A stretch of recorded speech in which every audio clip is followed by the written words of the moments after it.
Yo, we are back once again. This is the Wu-Tang podcast. I am Singar Superior, and for this episode, I have my man Edward Bates on the line with me. Ed, how you doing, man? I'm good. And so for this episode, we're going to be talking about yet another Wu-Tang solo classic, O.D.B's return to the 36 Chambers, the second solo album during the first wave of Wu-Tang albums from 1995 on Elektra Records. At least according to RZA, this was the very first hip-hop act to go gold on Elektra. I guess that is true, but if you kind of consider Diggable Planets, who was on Pendulum, which was an urban imprint of Elektra, then maybe not exactly, because they went gold in 1993 through Pendulum, which is distributed by Elektra. Anyway, all that being said, we are here to talk about Return 36 Chambers. And Ed, I recall you telling me earlier this week that this is your top 5 most listened to albums ever, right? Oh, easy. Up there with the Beatles' White Album, the first Wu album, the first Portishead album. I'm trying to think. I don't know what the fifth one is, but yeah, definitely the 36 Chambers and this 36 Chambers. Yeah, the Beatles' White Album and Portishead. I mean, I listen to these. I don't know. And as I listen to it today, I got to tell you, I think that it's probably, even though RZA's run that you were talking about, you talk about it almost every pod, his run from the first Wu album to Wu-Tang Forever, it's just, and you guys said yesterday, it's hardly been, on the last pod, that it had hardly been done before. It's never been done, and it will not be done again. I mean, that run that he had as far as producing, GZA, Ray, Iron Man, O.D.B., Meth, 36 Chambers, and Wu-Tang Forever. So that's 8 double CDs, 8 albums that literally, I would say 95% of the tracks are amazing. The production is amazing, and they all have their own feel, but they still have that Wu sound to them. It's just, I mean, it's unprecedented, and it will never, ever be done again. It's amazing. It really is amazing, because, now people, a lot of people, they'll say certain things about, RZA, what he's doing now, or maybe, some of the Wu-Tang solo albums from the second wave or the third wave or whatever like that. But I just think that people tend to forget the fact that that RZA and the Clan had this long, unprecedented run. I mean, even O.D.B. during the time, I was looking at a Billboard article, and Elektra, they were talking about really doing more of a grassroots effort to really try to take advantage of the grassroots promotion going on with the Clan and Loud Records. The hip hop charts for that time, this is 95 or whatever, and on the charts you can see Method Man's Release Your Death, and Raekwon's Heaven or Hell was on the chart too. So it's just amazing, just like how like year after year, while one Wu-Tang solo record was out and it was still on the charts, then another Wu-Tang member was coming out and either already on the charts or about to get on the charts, whether it be through a single or just on the album alone. Yeah, there was no resting on his laurels for RZA at all. He wasn't trying to sit back and appreciate it. He was like, let's put this work in. Do you remember the first time you listened to this album? I don't know if I remember the first sitting, you know what I mean, where I sat and listened to it, but I remember the time frame, you know what I mean. I was I think 16, 95, so yeah, I about to turn 16, and oh my god, man, it was just like, and from jump. And I was a Wu head, and I grew up right outside of Pittsburgh in not a real small town. It was a suburb though, for sure. And there's probably, I don't know, I'll be honest, probably 15 non-white kids in my graduating class. But I was one of the few hip hop heads there was, and I was one of the few people that would bring new stuff in, try to get people to listen to stuff. And it's funny because Dirty has a tendency, I noticed, to be real popular with with white people as far as heavy metal fans and punk fans and stuff, because it's not like the typical rap. And I think that they also have an easier time not having to follow a tough rhyme scheme, if you listen to a Pharoah Monch or a Rakim or something.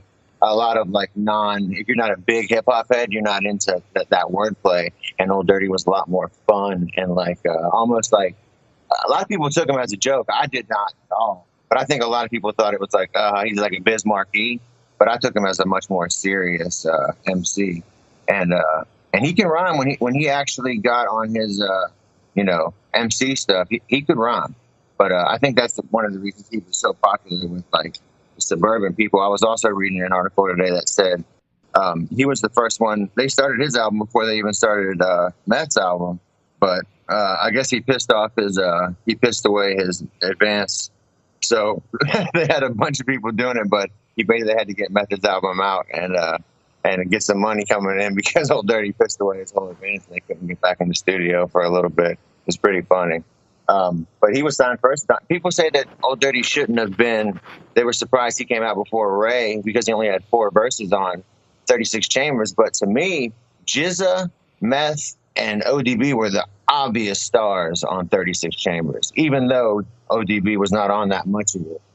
He was an obvious standout, one of the standout, and the most commercially viable MC for sure. I don't know what you think.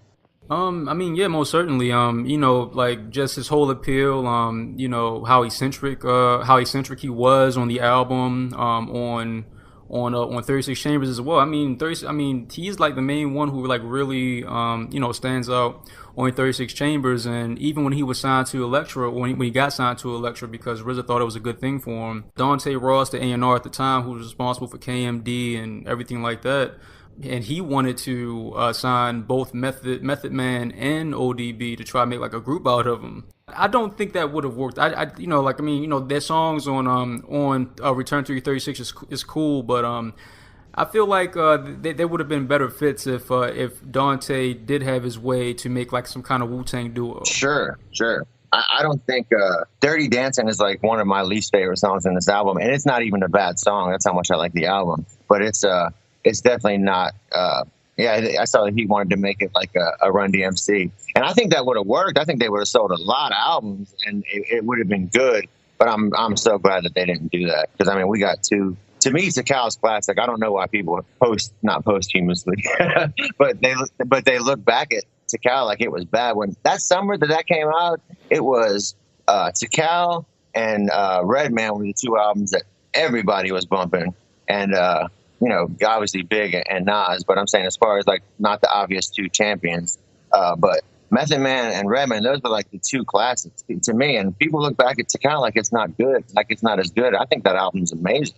Yeah, and you can tell that RZA, he was, he's still like, you can tell like he really like got on his shit like when Jizza's album, and then especially Raekwon's album came out, just like how he was putting them together. But it's interesting though, because out of those 2 albums, to Cal and Return to 36, they're the closest to 36 Chambers, at least aesthetically, just based on how they sound. I agree 100%. I think this album is the closest to 36 Chambers, which is, I mean, so it's aptly titled. It's funny because I never really thought about that. I mean, it's crazy to say, as much as I love Wu and have listened to it, I never really thought about how close until today when I was listening to it. The production is so close. I mean, yeah, and even the intro, man, like, he's saying, hey, remember when I told y'all I got burnt with gonorrhea and it happened again? I mean, it even kind of like at least picks up where like 36 Chambers kind of, or at least where he left off in 36 Chambers. Yeah, definitely. That's funny. Yeah, it definitely does. That's really funny. Tell me your first time, like listening to Wu-Tang for the very first time overall. Oh man, I remember. The first album I ever bought in my life was The Low End Theory with my own money. You know what I'm saying? Like went to the record store and bought an album. It was The Low End Theory, so that was 91, I believe, or 92, and got into hip hop that year. I guess I was 12, and I mean it was immediate though. I was like engulfed in it. I mean, I studied hip hop like I studied school. You know what I'm saying? Like. People would come. I knew like the Wu-Tang Clan members' kids' names in high school, and like it was ridiculous. It was ridiculous.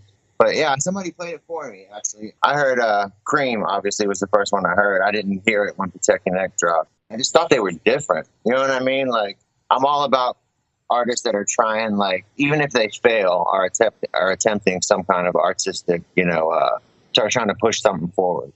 You know what I mean? I'd rather hear that than somebody do the same old stuff, even if it's good. But someone played it for me, and I was hooked. It was every day. Every day I get home from school, 3 o'clock. First thing I did was play the Wu-Tang album. Then I would play the Too Short, Get In Where You Fit In album. Then I would go back to Wu-Tang, and I go back to Too Short. So I was always listening to everything because I was from Houston, but grew up in Pennsylvania. So I had like people sending me stuff from Texas, and I would kind of listen to everything. But yeah, man, they played me that first Wu album, and that was a wrap. And the fact that there were so many MCs and they all were different, and trying to learn their slang and identifying who was who, you know what I mean, on every track. It was almost like a game. It was like what's the word? It was interactive. You know what I mean? It wasn't just like listening to an album. It was like you were part of it because there was so much that you could do. You were engaged as a listener. You understand what I'm saying? And it was never like that before. It was always like rappers like, I'm going to tell you what I do, and this is how I do, and this is how I live. But with Wu-Tang, it was like you were learning something. You know what I mean? And they were. I started reading about 5%ers and all that stuff when I heard Wu-Tang. Like they introduced me to a lot of stuff. I think to me, other than the music, I mean, just like I'm pretty sure I probably said this on past episodes, but just like the culture of it too, and just the fact that you have these 9 members, then you have the Killer Bees, and that's a whole other world within itself, and then just how all of them converge, and then kind of disconnect, reconnect back again in different ways, and it's like a big story. It's like a big narrative that just hasn't ended, and it started like with '92. Yeah, it's like that's a good point. It's kind of like Greek mythology. You know what I mean? Like, and then you'll hear like these. It's like, no, excuse me, not Greek mythology. It's more like, yeah, kind of like comic books, I guess, to where characters are all in one. Like, the X-Men are together, and then they go off on their sides, and they make appearances in those albums, and you know what I mean? That's a really interesting thing to me. And I like that they use each other's lyrics. You know what I mean? Like someone would say something. I can't think of an example right now, but somebody would say a rhyme, and a different MC would use that line on a different album, and you could reference back to that. You know what I'm saying? Like it sounds cheesy now as an adult, but it made me feel cool when I was younger to be able to, when I would sit there and people would go, what are they talking about? And I would explain it to them. You know what I mean? That made me feel like I was like accomplished, like I knew something that someone else didn't. You were like hip to a secret. Speaking of lyrics, I think this may be the same Method Man interview that you were mentioning earlier, and he was kind of talking about a particular song off of Return to the 36 Chambers, and he said that a lot of the lyrics that ODB was using, they kind of came from, Jizza or Rizzo, or just like back in the All In Together nowadays, which of course I don't know if we exactly know, whether if these things come from Jizza or Rizzo exactly, but you can tell that some certain lyrics that they have an old school flavor to them, especially when like on Cutting Heads, and which is like old as shit anyway, but also on the joint on Damage with him and Jizza. I mean, like how they go back and forth, and it's almost as if like they were back when Jizza brought RZA and O.D.B with him when he was still on Cold Chillin' back in the day. I thought the same thing when I listened to Damage. I read that. I never had heard that about Jizza and RZA writing his lyrics before ever until like 2 days ago. And then I listened to Damage today, and I was like, this sounds like a genius song that he just got somebody else on. You say every other line. You know what I'm saying? Cutting Heads sounds more like two dudes writing it together, but Damage to me sounds like it was a Jizza song that he said, I'll rap this line, you rap that line. I'll rap, you know what I mean? Because that sounds like Jizza like cadence and everything. Yeah, it does, and you would think, well, at least Buddha Monk, he doesn't really bring in any of that up. I mean, shit, why not? I mean, I don't think it's nothing wrong. No, with it. Not at all. And I like it a lot.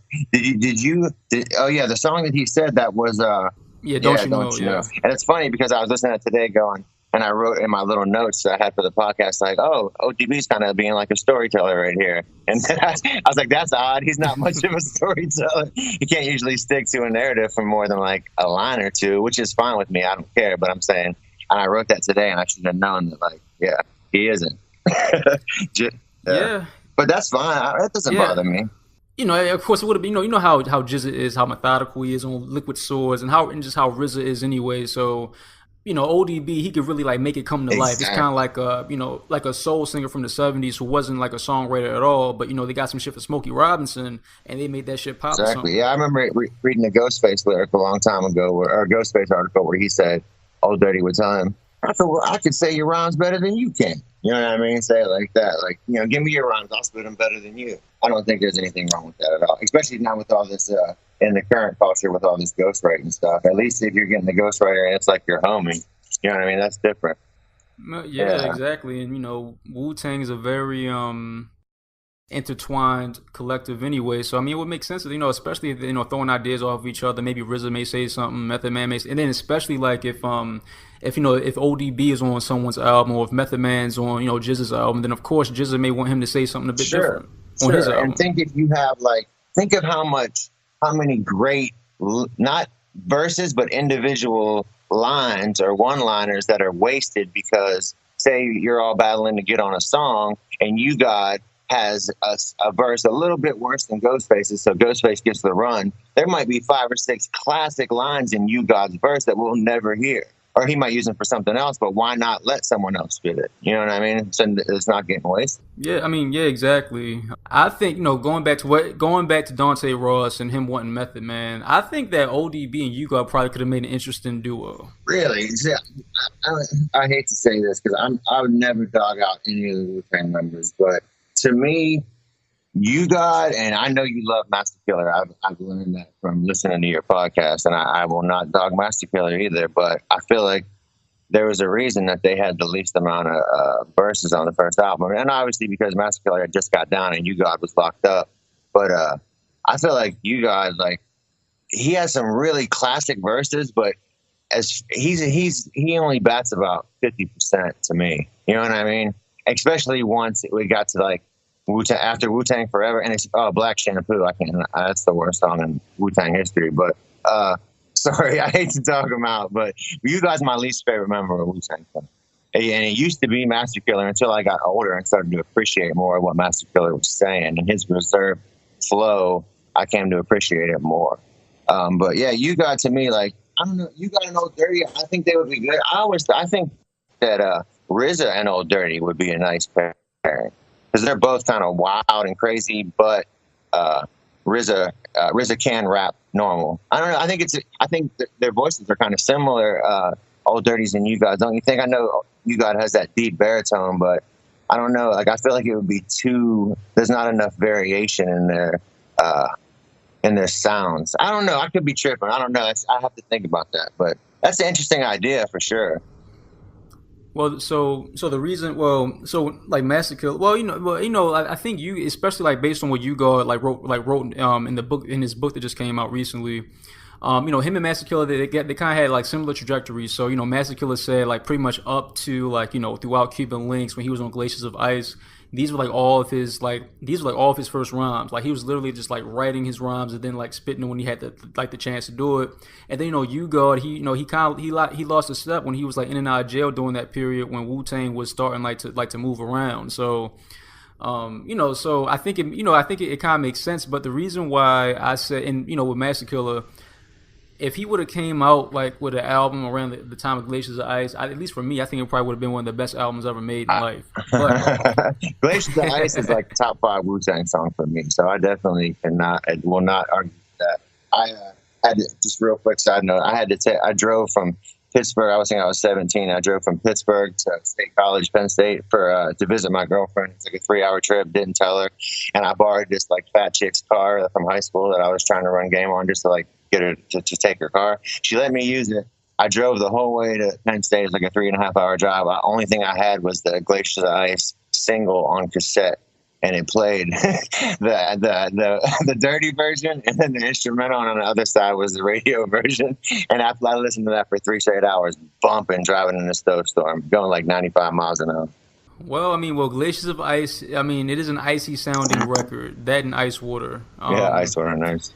But yeah, I'm sorry. But yeah, You God. Yeah, so when it comes to You God, the reason why I say that is like they do have like kind of similar like sounding voices, You God and ODB, but You God, and I recently came to this realization that You God, he likes to sing too. Yeah, I heard that. I never heard him sing, but I have heard that he does.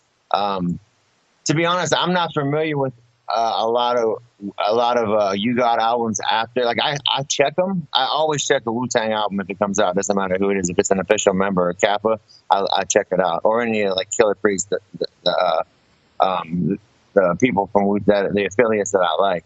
But I always check you guys. But other than his first, well, what's the person with damage and not damage? Uh, what's the first?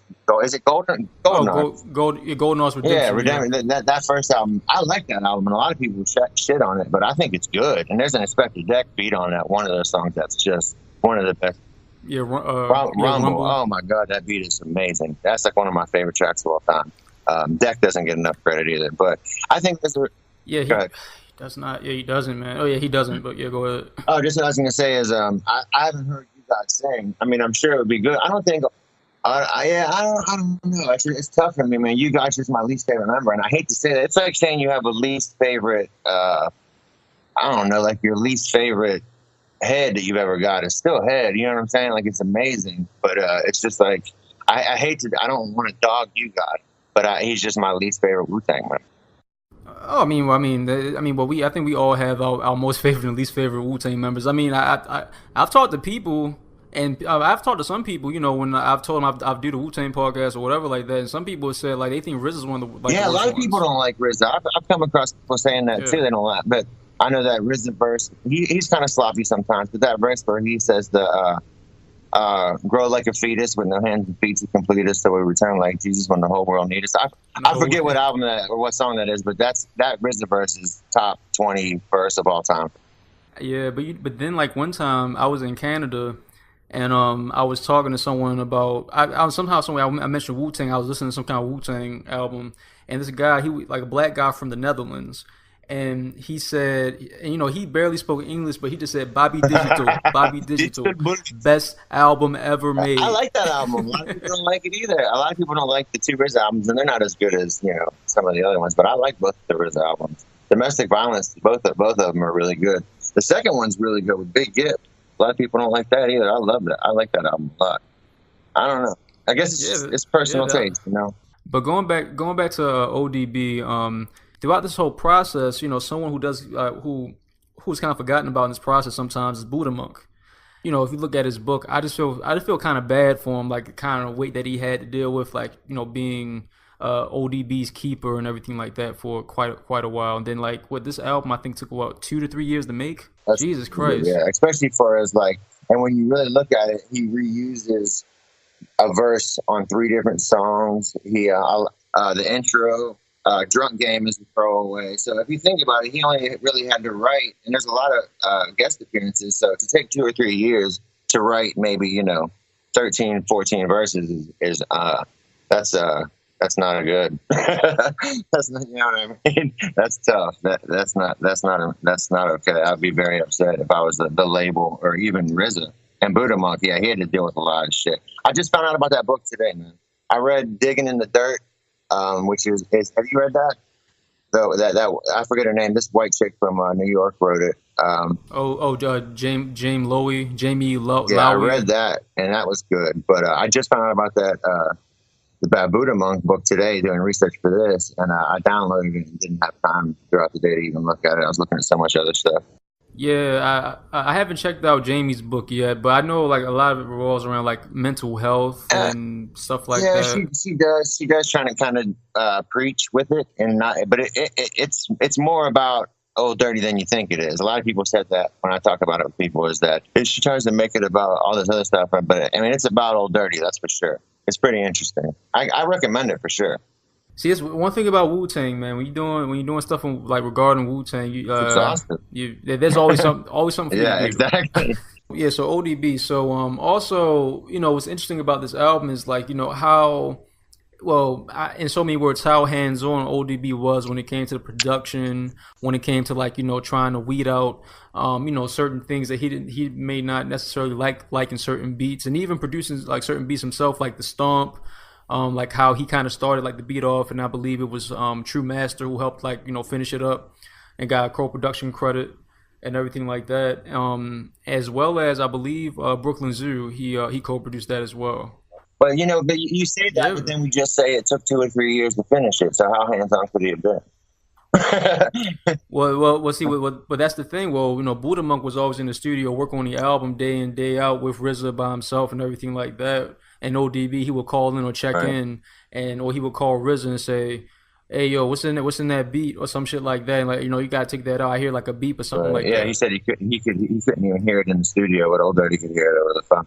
That's wild, man. Some people just have that. I mean, like I said, that's God given, man. Whatever it is you're born with that shit. I think he has a good voice. A lot of people said his voice was bad. There's a couple of times where he has. It's actually, I don't know if pretty is the word, melodic. He's actually melodic and he's on tone. The one song where he just does where he's doing let's see who could do this the longest. When he gets real loud at the end. Yeah, going Yeah, I mean, down. when he gets loud on that, like that's like a powerful, powerful voice. I mean, it's not like CeeLo Green, but I mean, he's got there's some power behind that voice. Yeah, yeah, it is, and like shit, that song just. I mean, like the fact that he had his wife literally come to the studio and literally talk about him fucking with groupies and I everything know, like that, and then he just goes and I sings know, "Somewhere Over the I Rainbow." know. It's so funny. I love it, man. I love that. That's what I love. That's one of the things that obviously people like him, but I just love that shit, man. And to me, I'm a big comedy fan, and I'm a big hip hop fan. So when an MC is funny and self deprecating and I mean, I love that, man. I love people that can make me laugh and impress me with their rhymes. I mean, Biggie was really funny. I don't really listen to Eminem, but he's really funny. And that's why I appreciated him when he first came out. Old Dirty, the Alcoholics, the Beat Nuts. You know what I mean? These cats that can be like funny, but really on their MC shit. I love that. Those are the cats that I really like listening to. Yeah, and speaking of which, that song that ODB had with the Alcoholics back in the day, the Hip Hop That's a Junkies, dope song. banger. Yeah, Yeah. even like the influence like Brooklyn Zoo, like yeah, like how Brooklyn Zoo, because like or like even during the time Mariah Carey loved ODB, and then like years later, like over 20 years later, Adele and her producer Paul Epworth, that song "Rolling in the Deep," like the bridge to it or whatever like that, was influenced by Brooklyn Zoo. Really? How? I guess I'm trying to like picture the song and to hear how, like, and what the production of it, the lyrics, did they Uh, so quantify it? so the production of it. So pretty much, Paul Epworth said, I believe I'm saying his name with. I know his last name's Epworth. He said that for the bridge or whatever like that, because like he was like he was influenced by various songs, but he said for the bridge, he was trying to make the bridge kind of sound like the piano on Brooklyn Oh Zoo. wow, that's wild. Yeah, I can kind of see that. That's a great song. I mean, I'm not a big Adele fan. Not that she's bad. I just don't listen to that type of music too often. But that's a great or well produced song. I mean, it's propulsive. But yeah, but the thing about so this is the thing about this album. So you have Shimmy Shimmy Ya, right? He literally means raw. And then you have Don't You Know, and then we were talking through email the other day about Don't You Know Part Yeah, Two. I'd never heard it till the other day. Someone just Yeah. randomly put it at the end of the album on YouTube, and it just started, and I was like, "What the fuck is this?" Well, for me, I think Don't You Know Part Two could have gone on the album, and Drunk Game could have been taken off. I don't need Drunk Game on I'm this with you album. 100%. But I think he just wanted to have a song where he sang the whole song. Yeah, I mean, and I'm pretty sure, like, cause I mean, I know, like, RZA said that, it's a method to how the album was, how they place the tracks. But I'm like, look, man, like, it seems to me that ODB probably yelled at him Yeah, over the phone and said, look, Drunk Game it's has to be on on it. the album. That's the funniest part of that song to me is when he's naming all the singers in the background that influenced them, which was a nice touch. But when he says Sherry Jones, like his mom, he just like throws his mom Yeah. out in the middle. Yeah, you're right there. That song could have been left. I didn't even grade that because I didn't even think it was like a real song. You know what I mean? I'm sorry. Go ahead. Oh no, well, actually, well, "Hipper to the Hops" is one of my one of my favorite tracks on here. It's because like the beat is so like the beat just doesn't make any Yeah, sense. I did. It's Thing is, weird. I don't. It's one of my least favorite beats on here. But that like frog when like, you know how RZA will like basically see to me RZA has a verse in every Wu-Tang song, even if he doesn't rhyme. RZA will always have a verse on every Wu-Tang song because even if he doesn't rhyme on it, he'll let his beat ride for like a minute at least or 45 seconds, about the length of a verse. Like the end of Little Yeah. Ghetto Boys, Hip It to the Hop Over. He'll just take things in and out. You know what I mean? To let you hear like how complex and how many different elements are actually in the beat. And at the end of Hip It to the Hopper, there's that Woo, woo, woo, woo, woo, woo. You know what I'm talking? Dude, that Yeah. shit is ill to me. Like that's one of the illest samples to me. And I like that. I don't like that beat that much, but when that shit comes in at the end, like I love it. You know what I mean? So even what I don't like on this album, I love. I think well, I guess we can talk about like top three favorite tracks on here. Actually, my top three they're like all in a line, and so it's 8, 9, and 10. So don't you Mm. know the stomp and going down. Wow, those are. I'm really surprised it's been going down. I love that song. A lot of people think it's a stupid song, but I think it's amazing. And that's the one where they talked about him using that old. I would guess that was a RZA verse because Jizza doesn't like clown a lot, and to start your verse Mm. with "Went to school 9:30, you late." You know what I mean? It just doesn't seem like something Jizza would say. So I would guess that would be a old RZA verse. Those are amazing picks. What do you say? Raw. Tell me again. Oh no. Well, so well, my Oh, top three are don't you know the stomp and going oh, okay, down. yeah. That's dope. That's dope. Well, all right. So, well, going down. I think it's the well. I think outside like Shimmy Shimmy Ya. I think going down is like the most ODB song on here, and just like he's like just randomly harmonizing because he has he's really nostalgic too throughout the entire album. It's like the whole old school shit and various ways of how he represents it through like his lyrics and like the whole all together things that he does with Jizza and RZA on the album. But then also just like I mean, it's just fun, and then I just love the part like when his wife comes in, he just singing, and then he goes back to like being all like braggadocio and everything like that. Don't you know? I love the beat, and because the thing was like I forgot about Don't You Know Part Two, so I'm glad that you emailed me about it. The thing was though, I just love like the vocal sample. I can't remember which sample it is, but I love like how it comes back in, and then when he like when the beat breaks down, but also, I like Killer Priest verse because it's a really balanced song. Like, and then like how his whole story, like, would try and get this girl. But then I love his ad libs. I love how they did the ad libs. How like it's panned to I think like the right, and then it's like, and then it's like spaced out like a bit more, and then like it's just like the way it hits. I just love it. Like it just makes it like really like kind of spaced out and like a little I don't know, kind of like a little creepy too, because I mean the song itself is creepy as fuck anyway, based on what ODB So I saying. agree 100%. The kid, the Killer Priest verse is that the one where he's like, last night we were shooting dice, getting nice, sunset at the place farm, or is that the other one that he's on? No, yeah, that was on Snakes. This is met a girl Oh named yeah, yeah, Shonda yeah. from Ray Apple of Down my eye and Yonder. snap. He's a good storyteller. It's funny. Killer Priest sounds real different on this album than he did on even his first album. He's a lot more like he has a lot more space and he leaves a lot more space in between his lines now than he like back here. He's on some more like classic MC shit, like some Inspector Deck type flow, like a Nas, not Nas, but you know what I mean, like a lyricist type flow. But yeah, his verse on that and his verse on Snakes are amazing. And his verse on what is it? Not Brooklyn Zoo 2 or Tech Your Protect Neck Your Neck 2. too. Yeah, his verse on that is really, really good. So going down, Stomp and Don't You Know. Stomp is a banger, dude. That was a song other than, to me, that was the most, and that's not to shit on it by saying radio friendly. I thought that was going to be the third single after, I'm surprised he didn't have a third single, but after Shimmy Shimmy Ya and Baby Come On, the next, or excuse me, Shimmy Shimmy Ya and Brooklyn Zoo, the next song I would have released would have been Stomp. Because to me, Mm. that could be played on the radio. That's a catchy beat, not catchy, but like you know what I mean. It bangs. My three favorites, Going Down for sure. I gave it a 10 and a 10 on beat and lyrics, and like I said, the strength of his voice and that who wanna be an MC, like that shit. So dope to me, Hmm. man. I love the shit that he does with his voice, and that song is amazing.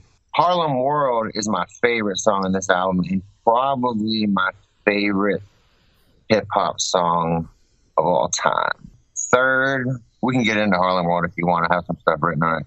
I guess third would be, even though I have Brooklyn Zoo as a 10 and a 10, but it's not like I don't go back to that song. A lot of times I'll skip it because I've heard it so much. I like Baby Come On. The track for Baby Come On is just so good. And maybe Snakes. Yeah, it's Snakes. Snakes, Harlem World, and Going Down Hmm. for sure. And then Baby Come On comes in right behind it. Snakes, to me, Buddha Monk's verse, I think his is pretty short on that, right? I don't remember if that's that one or the other one where he has the real short. Oh, no, that's the other one. But I like Riz's verse. I like Killer Priest's verse is amazing in that song, and Old Dirty's Yeah. just cool. That sample, and the bass line on that song is like one of my favorites of all time. It's so propulsive. Dirty has the worst verse on Snakes by far. You know what I mean? Obviously, it's kind of a throwaway. But yeah, I just love the song. You know what I mean? Like I mean, Old Dirty's clowning or whatever. But what do you think that? And Harlem World, I'll get into in a second. Do you think that a lot of people like what you were saying earlier is Don't You Know 2 could have been on here, but to me, then that would have been Brooklyn Zoo 2, Damage 2, Protect Your Neck 2, and then Don't You Know and Don't You Know 2. You know what I'm saying? It was like, to me, like like you said earlier, how did it take 3 years to make like, you know, I don't know. It just seemed like that would have been a lot of, to have like 4 part ones and part twos all on one album. It's like to be continued in a song, in 2 songs. You know what I'm saying? Well, I mean, I think one reason why like don't you know the storm been going down because I think I feel like all of them are nothing more than like suites to like a larger song. So I feel like all together they're like one song. That's a good point. Yeah, how they all run together. I agree. I think that the middle, the run from Rawhide to actually you can even skip Rawhide and Damage from where you said, yeah, Don't You Know through Don't You Know Storm going down. Then it goes to Drunk Game. Skip Drunk Game. Snakes, Damage 2. I could lose that as far as like that run. But then Brooklyn Zoo 2, Protect Your Neck 2, I think are both really, really good. Very underrated songs. Cutting Heads, Dirty Dancing in Harlem. Yeah, basically, I mean, dude, there's no weak links to me in this, but that stretch from Don't You Know through Snakes without Drunk Game is amazing.